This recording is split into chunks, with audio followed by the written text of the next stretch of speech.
श्री कृष्ण से इनका संबंध पुष्ट है।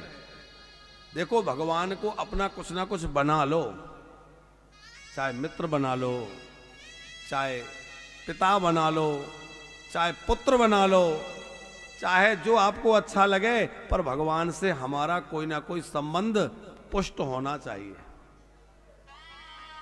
कन्हैया हमारे क्या हैं? अच्छा, लोगों से पूछो ये बेटा किसका है? बोले हमारा है।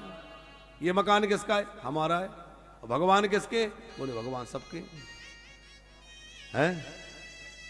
अरे हमारे अंदर ये भाव आ जाए, कन्हैया मेरे हैं, गोविंद मेरे हैं, मैं उनका हूं, वो मेरे हैं।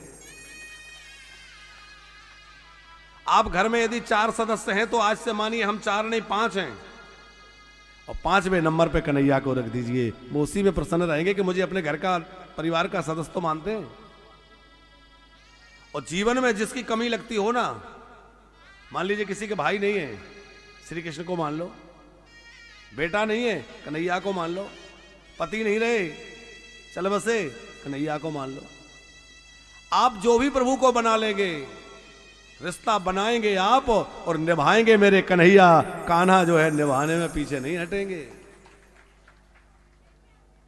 संसार के सगे संबंधी तो समय आने पे मुंह मोड़ सकते हैं, पर यदि आपने श्री कृष्ण से अपना नाता जोड़ा है तो वो मुंह नहीं मोड़ेंगे, बल्कि जब समय आएगा तो वो सामने आकर खड़े हो जाएंगे और आपका सारा काम सरल कर देंगे, सब बना देंगे। इसी कलयुग में नरसिंह जी हुए। आप सबने नरसिंह जी का नाम और चरित्र सुना होगा। नरसिंह जी की बेटी थी रामा। उसने, उसके भाई सावल नाम के एक भाई थे, उनकी मृत्यु हो गई तो वो बहुत रो रही थी। तो नरसिंह जी ने कहा, बेटी क्यों रोती है? बोले इसलिए कि अब मेरे कोई भाई नहीं है। अरे बोले ऐसा क्यों कहती है, मेरे कोई भाई नहीं है? तेरा भाई तो कन्हैया है, द्वारिकाधीश तेरा भाई है। और जब नरसिंह जी ने कह दिया बेटी तेरा भाई द्वारिकाधीश है, तो उसी दिन से उसने दृढ़ मान लिया कि पक्का निश्चय कर लिया कि मेरे भाई श्री कृष्ण है।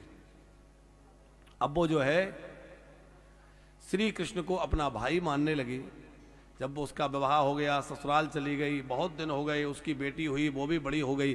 और जब रामा की बेटी का विवाह होना था तो मामा जी के यहाँ से कुछ सामान आता है, कपड़े आदि आदि, भात आती है ना, भात आप लोगों में मामा भात लेके जाते हैं भांजी के विवाह में, तो भात जानी थी। तो भात लेकर के कौन आएगा? तो रामा को भरोसा था कि मेरे भाई तो मेरे कन्हैया हैं, मेरे कृष्ण हैं, वही मेरी भात भरने आएंगे। नरसिंह जी तो महात्माओं के बीच में बैठे रहते, सत्संग करते, उनके पास तो कुछ था नहीं, टूटी सी झोपड़ी में रहते और साधु महात्माओं के बीच बैठ के कीर्तन किया करते, जो कुछ प्रसाद मिल जाता पा लेते। पत्नी की भी मृत्यु हो गई।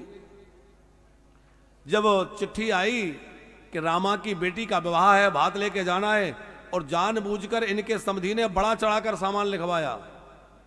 इतना बड़ा परिवार है, सबके लिए वस्त्र आएंगे, कपड़े आएंगे, गहने आएंगे, ये आएगा वो आएगा, इतना सामान लिखवा दिया, क्योंकि वो जानता था कि ये तो पक्कड़ है कि कुछ तो है नहीं, आके बड़ी बदनामी होगी, हम हंसी करेंगे कि देखो तेरा पिता क्या लेके आया। लेकिन नरसिंह जी को भी भरोसा है कि मेरी लाज रखने वाला तो मेरा द्वारिकानाथ है। क्या हुआ? जब भात लेकर नरसिंह जी पहुंचे तो नरसिंह जी तो कुछ ले नहीं गए, लेकिन श्री कृष्ण ने विचार किया कि रामा मुझे अपना भाई मानती है, और भाई मानती है तो कोई भाई होता संसार का तो वो भी भात लेके जाता, तो मैं भाई हूं तो मुझे भी ले जाना चाहिए। संसार का भाई अपनी सामर्थ्य के अनुसार ले जाता, और मैं जगत पिता अपनी सामर्थ्य के अनुसार।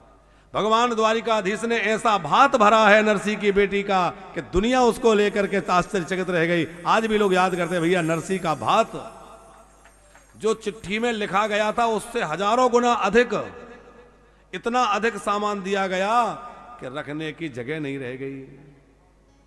मनों से, कुंटलों से सोना चांदी कितना ले सकते हो लो, द्वारिकाधीश श्री कृष्ण ने लाके दिया। कहने का मतलब यह है कि हमने अपना संबंध मान लिया, निभाने वाले वो हैं।